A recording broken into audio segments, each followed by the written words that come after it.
Hello friends, स्वागत करुँ आम यूट्यूब चैनल स्पेशलिटी पॉइंट को। आज जाना आम खोर्धा जिला विषय। खोर्धा जिले में मोट केतोटी तहसिल रही और सेगुड़िकर नाम आज संपूर्ण भाव में जाना। तेज दयाक वीडियो को शेष पर्यंत देखूँ और आम चैनल को प्रथम थर पर विजिट कर चैनल को निश्चय सब्सक्राइब करूँ। तेज चलतु डेरी नक वीडियोटी को आरंभ करवा। नंबर 1 रे अच्छी चिलिका तहसिल।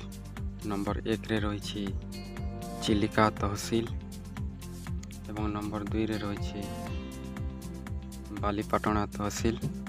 नंबर 2 रे अच्छी बालीपाटना तहसिल और नंबर 3 रे अच्छी बालियंता तहसिल।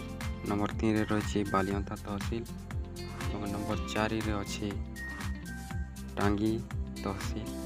नंबर 4 रे अच्छी टांगी तहसिल एवं नंबर 5 रे रही जटणी तहसिल।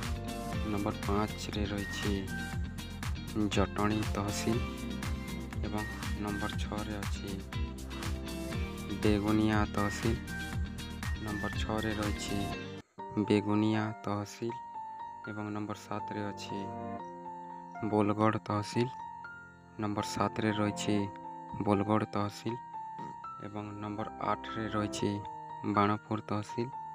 नंबर 8 रे रही बाणपुर तहसिल एवं नंबर 9 रे अच्छी भुवनेश्वर तहसिल। नंबर 9 रे रही भुवनेश्वर तहसिल एवं नंबर 10 रे देखा। नंबर 10 रे रही खोर्धा तहसिल। खोर्धा जिले में मोट 10टी तहसिल रही। वीडियो को शेष पर्यंत देखिथिबार धन्यवाद।